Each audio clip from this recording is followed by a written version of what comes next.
Call to order the October 23rd meeting of the Lake Mills Plan Commission. We'll proceed with roll call. Mr. Foster, Here.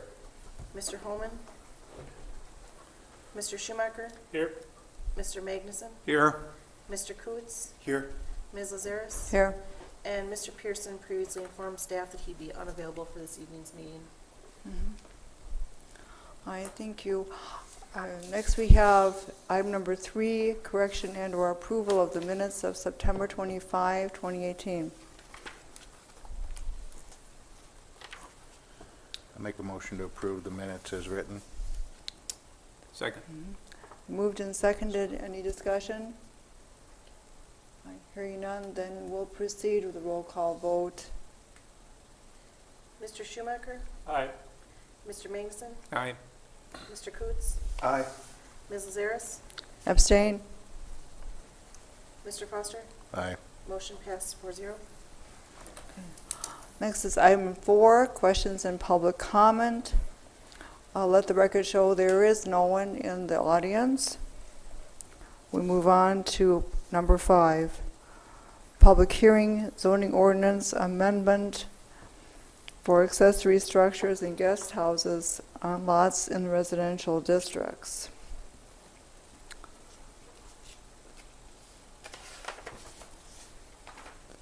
Let the record show that no one is sitting in the audience. There is no one to testify as to this requested amendment. I am closing the public hearing and moving on to item number 6, discussion recommendation on zoning ordinance amendment for accessory structures and guest houses on lots in residential districts.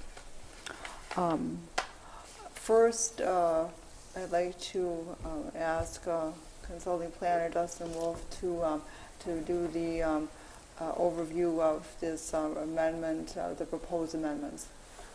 Thank you. Attorney Drescher and I spent a fair amount of time conversing about this item following your commission meeting last month. As you recall, there were some questions, concerns about the way the code reads as it applied to a specific petitioner, and then some general questions about it applying kind of broadly across the community. So with that in mind, Mr. Drescher and I kind of reevaluated some of the code sections to ensure that it was clear as to how guest houses specifically would be handled, how they were categorized per the zoning code, how they would apply to general properties, and how they would apply when there are riparian lands involved. Riparian lands have additional rights, if you will, associated with them because of their frontage on the water, the ability to have a boathouse. So we wanted to ensure that a property owner wasn't penalized for being on the water and could still have an accessory structure on their site. So we brought some code language forward to you. They include some minor changes to some of the definition sections. We've added a definition for guest house just to make sure it's clear that a guest house is a living quarters for guests or servants on a property with a principal residence in an accessory structure or attached to the principal residence. When we wrote the zoning code a few years back, the idea was to allow property owners the ability to have a guest house or a mother-in-law suite. Really was the kind of intention behind it. As you recall, the previous code didn't allow any of those types of uses, specifically a mother-in-law suite. So we did write the code to make it an opportunity for properties if they could meet certain other regulations within the code to ensure they weren't overbuilding on their site. So the green space requirement still holds true. You must build it, as I said, attached to the house or into the we'll call it just the backyard of the house, can't be in front of the home. We did intend for them to be classified as an accessory structure, that you could have specific rights to allow a guest house. So we did require it to be a conditional use. The commission felt when we were writing the zoning code that neighbors should be informed if someone is proposing to do something like this, to give them the opportunity to come out and address any issues or concerns they may have. So those things are still intact, but we did want to provide, based on the input from the meeting last month, a little more latitude, and I'm kind of looking to Attorney Drescher on this, to ensure that accessory structures were still enabled without requiring someone to build too big a structure or be penalized for being on the lake. So we did readdress sections of parts of section 10-2-1, which was accessory structures, just to make it clear that guest houses and accessory structures are kind of intermingled when we're talking about them. So when you're looking for bulk requirements, that it was very clear that it will be classified as an accessory structure. That the accessory buildings, because of the desire that someone may have to have a guest house, we did increase that value to 1,200 square feet. That's a maximum for accessory structures. Exempted from that is boathouses. Boathouses still have to come to the Plan Commission, have a public hearing. There is a conditional use associated with that. And obviously a boathouse has other regulations associated with from the DNR that says it has to be near the water's edge. So while it is accessory to the primary use of the site, it really is specialized. So it does have to be within 3 feet of the water's edge, which is different than any other accessory structure. It has to be 75 feet from the water's edge. So a little bit different in that regard. So we wanted to clarify that a little bit here in the language. And then we made some changes to the guest house language itself in 10-4-5, which says we've reduced the minimum size of a guest house down to 900 square feet. And that's being proposed to give latitude. There was certainly a concern that we didn't want to get too small. 900 square feet is generally a 30 by 30 structure. We were not trying to get into the tiny house type issue here. So if that's something that the city decides it wants to do, I feel that's something that should be studied and addressed separately. But a 900 square foot home or as an accessory structure would be a really large garage, 900 square feet. I mean, 25 by 25 is 625 square feet. That's a pretty big garage in of itself. So we're talking larger than that. And then you still do have those bulk requirements. You still have to meet the green space requirement for your property, which can range 50 to 60% of the total land area. You can't overbuild your backyard because we limit the size of accessory structures to 30% of the backyard area. You still have to meet setback requirements, etc. Attorney Drescher and I just felt that giving latitude for people to build such a structure is important, without kind of opening the door to perhaps some things that the city wasn't fully prepared for, which would be kind of the tiny house or small house movement. It really was intended to allow people to have a mother-in-law type use within their property. They are specifically prohibited from being rented. They are intended for family. And so if there's questions on what we've proposed, I certainly would love to try to address them. There is one distinguishing kind of a change that was made that I don't think Dustin even knows about, that is slightly different than what is stated in his memo. And this is in accordance with the actual ordinance amendment that I presented to you and the memo, or in the motion that was written with that in mind. In 10-2-1, accessory structures B3, Dustin's memo states in the first line, maximum size of an accessory building or structure. He refers to all rather than N. I left that as an, and then erased the S, making pluralize the buildings and structures in the next line of that. The reason I did that is I wanted to make it specifically clear that that standard is applying to a single structure rather than any form of aggregate. The aggregate is addressed prior to that in the 30% rule, which is 2 above that. So 30% of the property's backyard essentially can be used as accessory structures when it's mapped out over the whole yard, up to 30% of the rear yard. The single standard with regard to an individual accessory structure or a guest house is more well-defined in 3 below that. So I just wanted to make sure that was clear. The motion and the ordinance in front of you has that subtle change compared to the memo. I think that's something we should discuss, because I worry Yep. about its interpretation. I worry about saying an accessory structure. As I went back and reread it, I felt, great, I can have one accessory structure that doesn't exceed 1,200 square feet, but then I can have many others that are smaller. Because we don't limit the number of accessory structures on a lot. We were only limiting the aggregate square footage. That was the intention of the code section. So I do defer to the attorney to say, how is it going to be best interpreted? I think it's That's what- subject to both interpretations. I thought and specifically, there's a previous statement in the code that says there is no limit on the number of accessory structures you can have on a property so long as it conforms with the aggregate limit. That's the 30% rule in 2 there. After I read it and deliberated on it, I felt pretty strongly that the singular should be carried through in number 3. I didn't think that the confusion was there. I wanted to avoid the confusion that standard applied to all structures on a specific lot. I can see the debate there. And that would be the concern that I have, is it was not intended to allow people to have multiple 1,000 square foot accessory structures.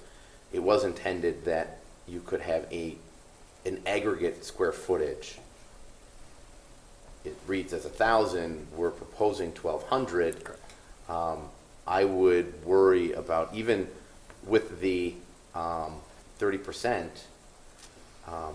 for some lots, that could be 2,000 square feet of rear yard, which, having 2 separate buildings that are 1,000 square feet each, could change the character of a backyard in a neighborhood quite readily.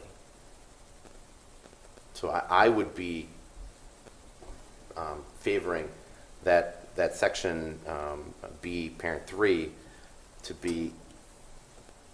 apply to an aggregate square footage. So Plan Commission, you have some decisions in Yes, you front of do. you. Okay. What you're saying makes sense. I mean, yeah, the multiple structures kind of changes the look of a neighborhood drastically. Well, accessory structures are allowed, and there is no Yeah. limit in the number of accessory structures that you can have. I mean, that's stated in the code previously. The aggregate, my thought on it, the aggregate is covered by the previous statement in number 2. And I would suggest that I agree. doesn't go far enough in some situations. All you have to do is drive down Pleasant Street to see that 1,000 square feet, plus all the concrete that gets poured with it, it doesn't leave much backyard. Yeah, especially in most backyards, correct. Well, Is there any and they're in residential, violation of number 2. is there any residential area that's gonna have 6,000 square feet? Yes. Think of the biggest backyard that you can think of in Lake Mills. I don't know Oh, what yeah, that one there is. are. Many on Madison Street. There's a few on Ferry. I mean, there's, Cause that would be above your 30% then, and you could still get away with 2,000 square foot. and that was not the intention of the code. It was intended to say, if you wanted to have a garden shed and a second garage, right? So we weren't limiting the number, because if you had one that's 100 square feet and you had one that's 700 square feet, well, it was intended that the maximum 1,000 square feet, however you got there, was up to you as a property owner. So I do worry about saying a singular structure can't exceed 1,200 square feet, but you can have as many as they want until you hit that 30% of your rear yard. I think that could be concerning.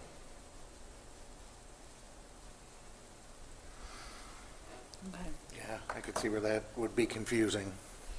If you're gonna do that, you're gonna have to give us the right to have, business licenses.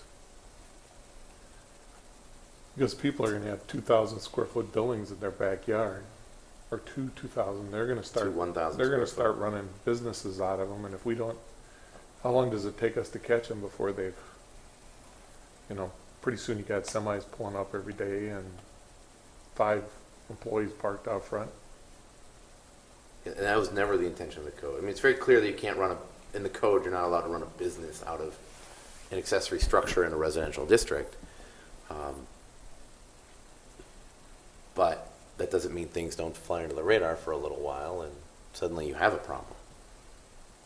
I think our discussion last week, for those of us who are here, were to increase the maximum size of the aggregate and not any singular structure, although that may be the case Yeah.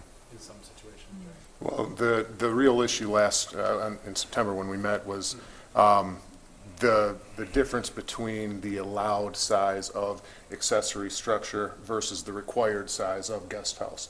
Accessory structure, was limited to 1,000 square feet.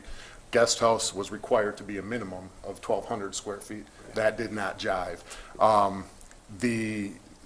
I also believe at that point that there was significant confusion regarding the idea of an aggregate, whether or not the 1,000 square foot actually did apply as an aggregate amount, that no amount over this could be accessory structure in a yard. My opinion on that is that the code wasn't clear before, and I think the statement in keeping them singular in 3, under 10.2.1B3, in keeping them singular is actually more consistent with the previous language of the code, in that the language that's removed from 2 is what was at least presented as requiring that no more than an aggregate amount of 1,000 square feet is covered by accessory structure on a given lot. I think that that's a big leap to take compared to what the code originally said to now, and if that aggregate amount is to be introduced truly, I believe that the code needs to be changed, and it needs to be very clearly stated. Either A, there are only this many accessory structures allowed on one lot that can go no more than an aggregate amount, or we present it in some other way. I don't think that this really necessarily clears up kind of that issue right now. I question that. Why do you feel that we have to limit the number if you're going to limit the aggregate square footage? Well, the issue then would be, so do we count the boathouse? No, it's exempt. Okay, so then you can have a garage and a guest house, and you're going to stay under 1,200 square feet? I find that very difficult to believe when the minimum of a guest house is 900 square feet. So a 30 by 10 garage? Do you Well, your understand? garage, you may choose that in the one instance, the first floor is going to be the garage and the second floor is going to be In this circumstance, but what if it's a standalone one-story house Then that's you- allowed on a lot? Then you have to make a decision as a property owner, which is more important to you. And based on my reading should and get my both. understanding of the code, you should get both, exactly. You should be able to have 1,000 square foot guest house and a 600 I square don't foot agree with garage that. if you- I don't agree with that at all. But I that's don't what- agree with that. That's That was what, never the intention of the code. but when we that's wrote what the it. code said previously. I would invite you to reread the code as it Well, currently then it is says. something, that's why we're here. This is something that should be Exactly. corrected. But limiting the number of, if somebody has one 600 square foot accessory structure, a second garage, or two 200 square foot garden sheds, why do we care as long as they're not overbuilding in the sense of size, meaning Square foot. square footage, and that they aren't overbuilding their backyard, and that they have maintained the right amount of green space? My contention is with the changes that are made, using the singular in 3 there, is that we don't change the requirement based on the amount of space that any given accessory structures cumulatively can be on a property. The 30% rule that's in number 2 applies. That's always been there. I don't think the code previously said that there was an aggregate limit on the amount of square footage. That's my opinion on my read of the code and my understanding of it. So if we're going to introduce that idea, I think there's a more appropriate way in introducing that idea. I don't. That says, staff, if you please, You know, other ways you can address it is by saying the maximum would not exceed 30% of the rear yard, even if it's in the side yard. It's not only things in the rear yard, but that's just used to measure.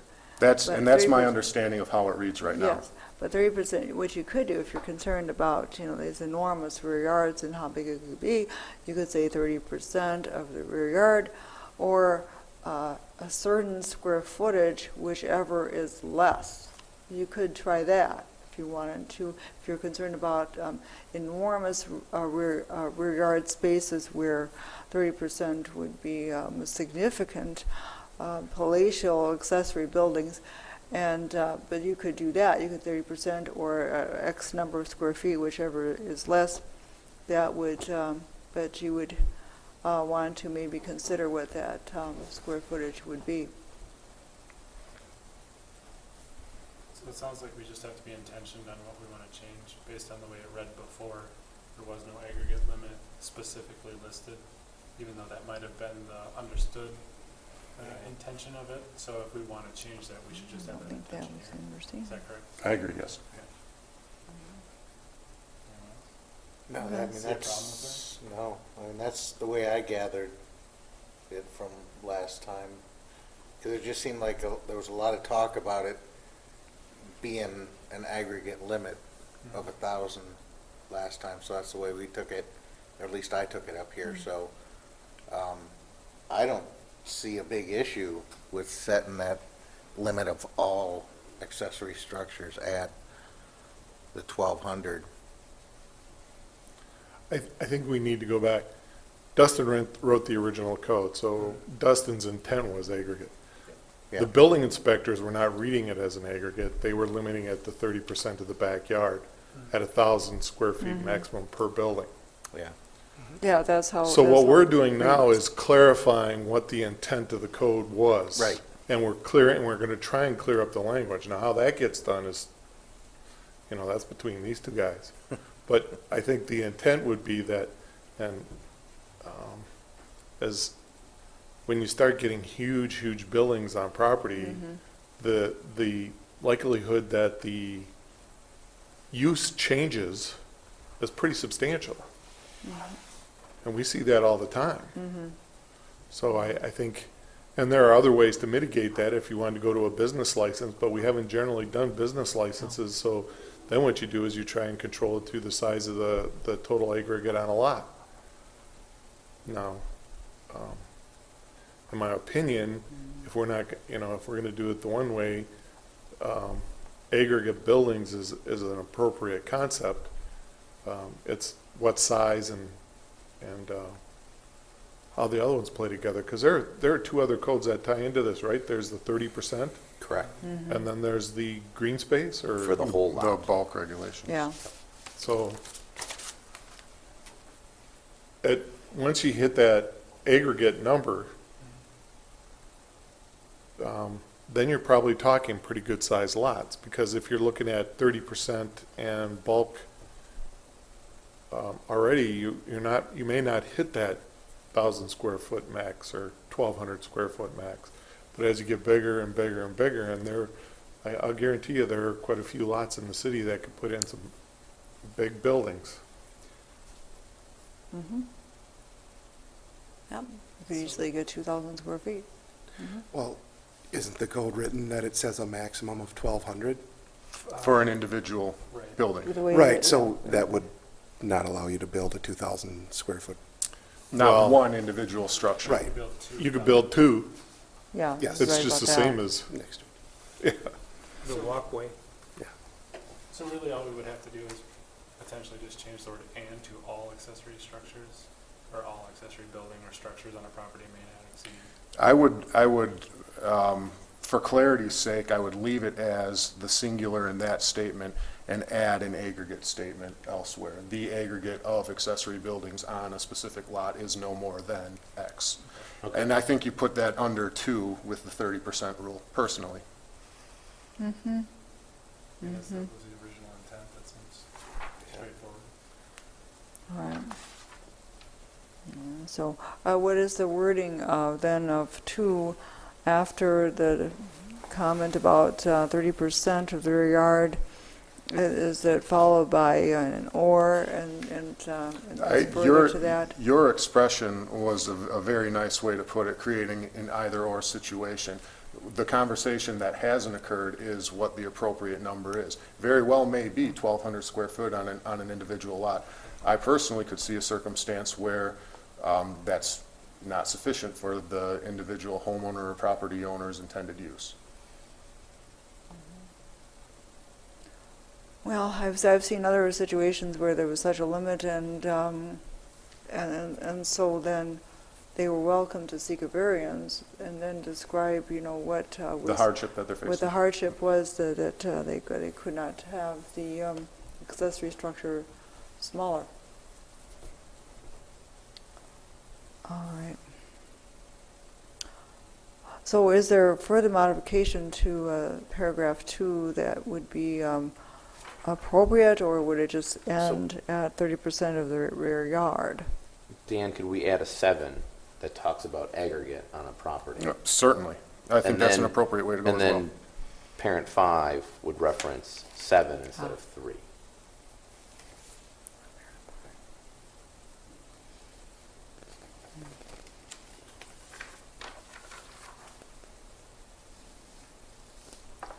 If we went that direction, that would be appropriate. Then what's the aggregate? Well, see, I'm not really sure that that's required.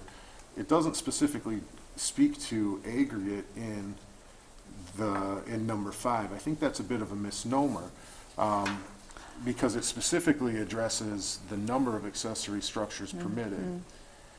Perhaps you take out that second sentence, or after the comma, except that aggregate square footage of the accessory structure shall not exceed the regulations outlined in 3. I mean, right now, the regulations outlined in 3 don't really speak to aggregate. Previously, 2 did, and 2 still does with regard to the 30% rule. So perhaps you just take that statement out and add a number 7 that states the aggregate is X.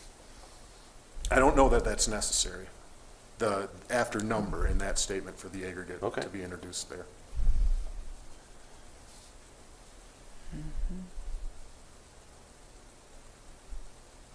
Okay.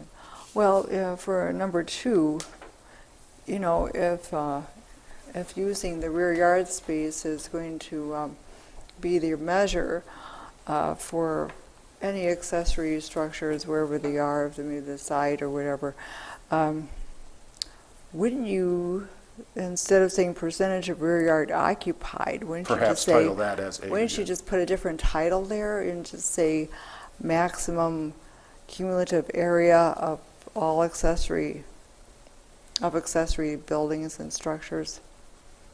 Maximum area of accessory buildings and structures, and then take off on the standard. Yes, I think that works. Are you not concerned about there being no upper limit for large properties? I believe that the next statement, that what I anticipated was that the chairperson was going to state that that would be an appropriate portion to introduce the idea of an aggregate, a cumulative square footage for accessory structures. So perhaps it doesn't end at that 30% rule, but then it goes to add the or based on the size of the yard, whatever the maximum allowable cumulative square footage would be in accessory structures. And that's the number that we kind of just pull out of the sky at this point, unless there's, a standard that should be applied. And then you could still have a maximum for any one accessory structures like we see in 3. So I guess what we could discuss, what we think is an appropriate maximum square footage cumulatively. Yeah, buildings bigger than 1,200 square feet are getting pretty big. That's Yeah, a lot. it is that's pretty big. So, 30 by 40. It's pretty big. so if you're Yeah. looking at a cumulative Do you of, want the cumulative at 1,200, and then no single structure would be 12? yeah, you could have a 1,200. single structure at 1,200 and a cumulative bigger, or you could have the cumulative at 1,200, Plan commissioners, what are your thoughts about the cumulative versus the single? I got one question for the planner. So we got a guest house up here, it has a square footage, and you have a garage down here. Are those two different? That's one. It's one building. We would look at it as just the footprint. So the square footage is just the footprint? Yes. There are several other codes that apply, like it has to be architecturally consistent with the primary residence. We've already talked about the 30 and the bulk, and then can't be taller than the primary building. Right. So there are Yeah, that's there are already, ways to that's kinda- already there. Yes. Yeah. They're already all there, so Yeah. you're doing all these calculations to put the building in the box. It's more than just this. They could go 3 stories. You could go 3 stories if the primary house is tall enough. Oh, that's I right. do think that we have, There's a height limit for the residential districts. There is. I think it's, Yeah. what is it, 35 35 feet. or 45? Height for most houses is 35. 35, Yeah. I think it is, yeah. Unless it's got a special, Yeah, we have allowed spire. architectural projections and such, and spires and, Yeah, you take a Queen Anne type house and they have certain, when we wrote the code, we were trying to make sure Yeah. that some of the houses in Yeah. Mulberry didn't suddenly become non-conforming if they meet the height requirement because some of Yeah. the special ornamentation associated with yeah, it. that's right. Yeah, weathervane, yeah, that's right. I mean, the goal here has been to provide a certain amount of latitude, but Yeah, we can't open Pandora's box because well, suddenly so- you do run into a problem where the city can't regulate something that probably need to be regulated. well, so, plan commissioners and staff, what do you think? Do you want to have your cumulative also 1,200, or do you want it 1,500, or do you want something else? I think 1,200 seems reasonable. and if we Cumulative, decide- yeah. 'cause Okay. that's what we were anticipating, Yeah. and if we decide Okay. to change it later. Okay, so it would be as, in Mr. Wolf's memo here, then it would be as he wrote, where he says under 3, all changing them to the accessory plural. Yes, buildings or perhaps what structures we on a can do then property at may that not point exceed. is convert it from like an either or. No individual accessory structure should exceed 1,200, nor shall the cumulative exceed 1,200. Yeah, certainly.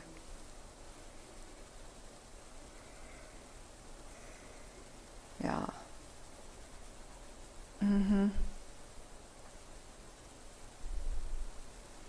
Okay. Okay. Plan commissioners, is that agreeable to you? Do you concur on the cumulative at 1,200 and the maximum for any singular one at 1,200 as well? Do you concur on that? I do. Okay. Well, then, what you have stated, then, so right, and I think we would just leave it to you to prepare as we have discussed, and so, The change that I'll make is basically applying a plural and a singular to that statement. That Okay. neither the aggregate should exceed 1,200, nor should any single accessory building exceed 1,200. And I think that's consistent with everything else that has been prepared. okay. All right. All right. Are there plan commissions, oh, well, I do have a comment, but does anyone have anything else that they want to bring up about the proposed ordinance? Okay. Well, I do have a comment, and that is, for the definition, it would work. There's no reason it doesn't work. I would propose that it would just be defined as guest house, because, in the definitions, there is no other house. No other house exists.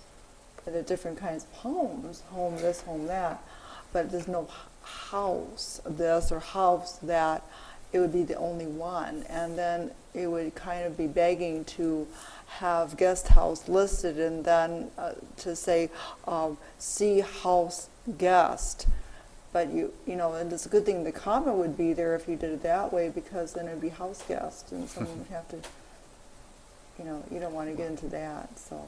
So you'd like us to add a definition for house? No, guest No, house I- specifically, I'm- rather than I'm- house, comma, I'm- guest. I'm Okay. suggesting that you just Sure. call it guest house. Okay, yeah, And that's it would fine. just be on the same page, only higher up. Okay, Yeah, so that's, and then my only other comment was on, for 10.2.1 under B1, where interior is crossed out. I do understand that, because if you are to look at the bulk regulations, then it's clear that, however, if the reader won't necessarily pick that up, without the word interior, they'd end up looking, and the interior saves them from having to jump to the next thing to, what is the meaning of this? So if you say interior, then it doesn't mean the side that faces the street. I mean, the regulations elsewhere tell you that, yes, you have to be as far back as the principal structure, but I think it helps, it doesn't hurt to retain it, and Okay. it probably helps.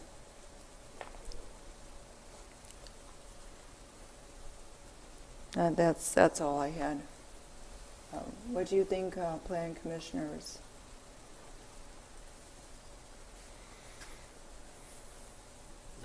I'm good with it. Okay. All right, so then those adjustments as well. Plan commission staff, are there any other adjustments that you think would be appropriate for this proposed ordinance?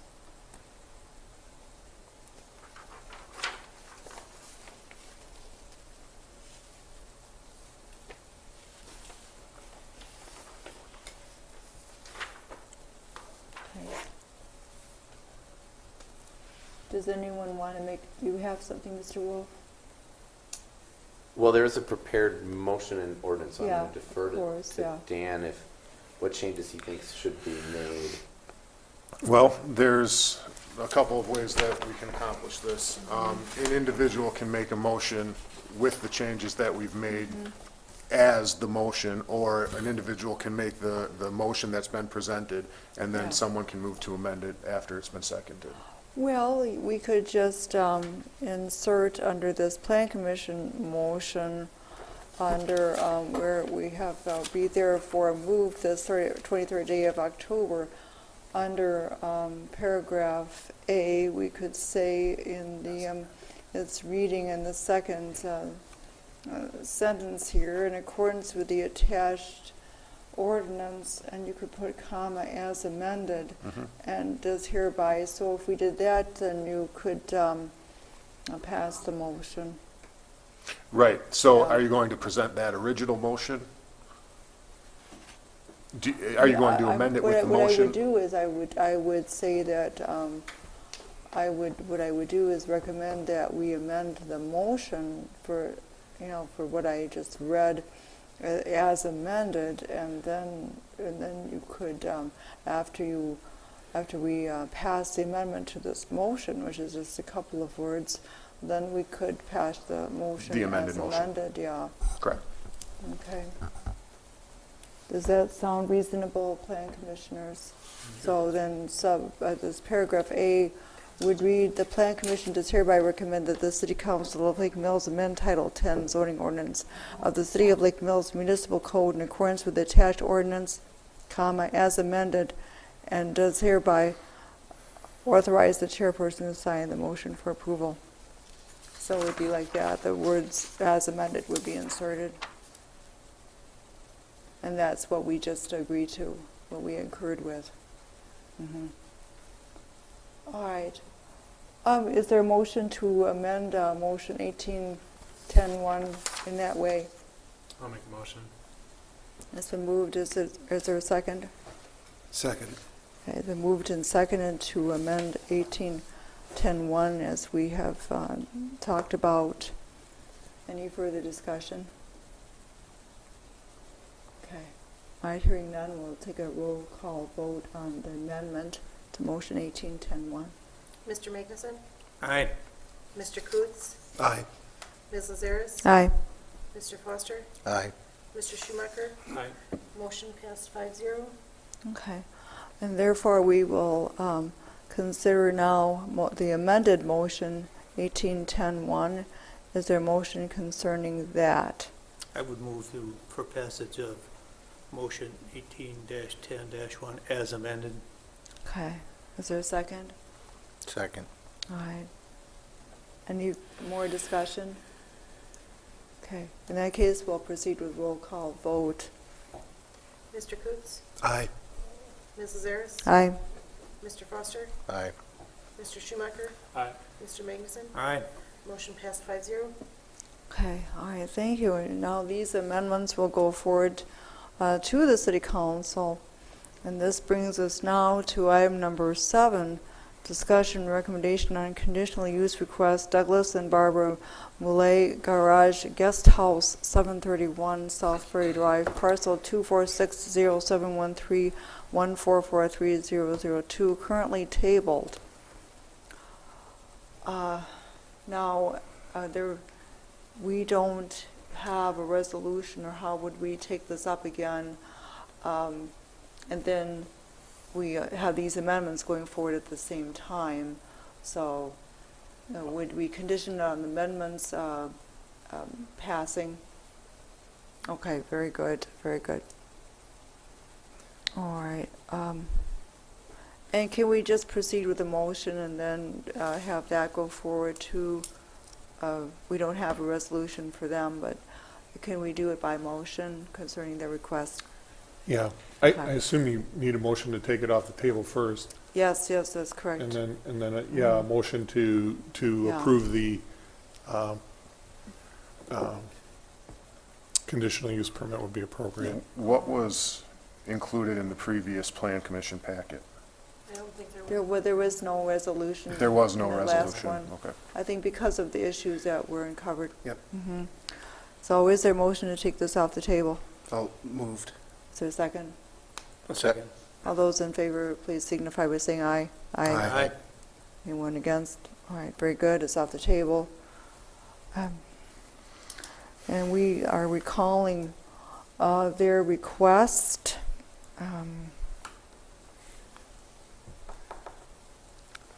So, okay, here we are. Okay, and then we have the request from the last time, and that is, there's no change to that. Plan commissioners and staff, with the amendments, should the amendments, plan commissioners and staff, should the amendments become, should the amendments have become it. finalized, Okay. would commissioners and staff, should the amendments continue forward and become finalized, would their request then, would you then be fine with their request, and is there any further discussion on what they have asked for? They did amend their original request. They did amendment, okay. It went to 1176, which I think is what Dustin's memo is written Yes. on. Oh, very good, okay. And that's this document right here. You can't tell the difference. It's almost exactly the same, just a little bit more. Yeah, so. Okay. All right. All right.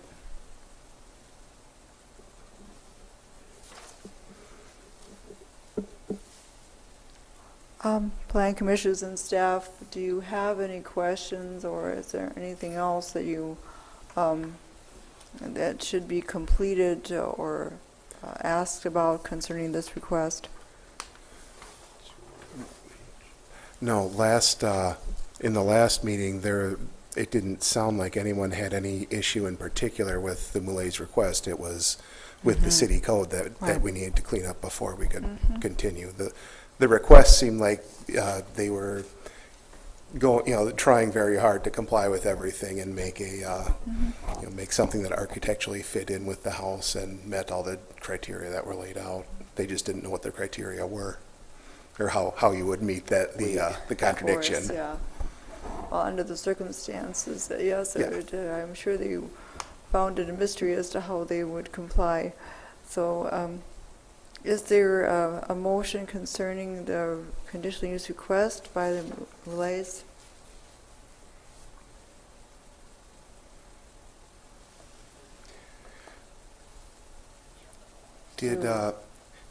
I'm sorry, did they amend their request?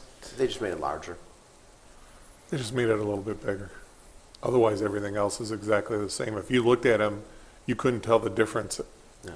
This one unless is, you It's started because of looking the at the footprint. dimensions. It's because of the existing footprint, so it would look substantially the same as it does now for having a structure in the same place. Yeah, it's in the same place. You couldn't tell anything else about the existing. Okay. For their amendment to the request, for their amended request, then, is there further discussion, or would anyone wish to make a motion? I would move to accept the request, and do we need to put the condition on it pending the I would the add- passage of the, Yeah. Actually, the Sorry. way we do it is that council, we run the ordinance first and then the conditional use permit. If the ordinance doesn't pass, we don't even take up the conditional use permit. all right. All Well, right, then. I would make a motion to approve the request then. All right. Is there a second? I'll second. So moved and seconded to recommend approval of the Mulay's request.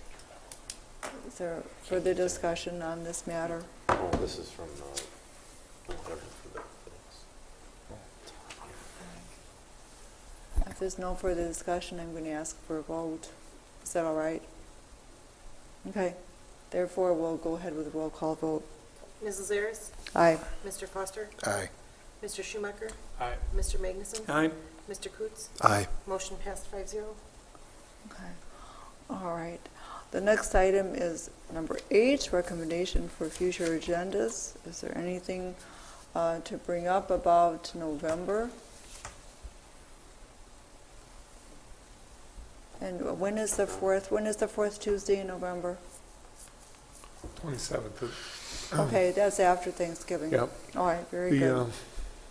All right. I don't know if there are a couple of rezones that we might look at.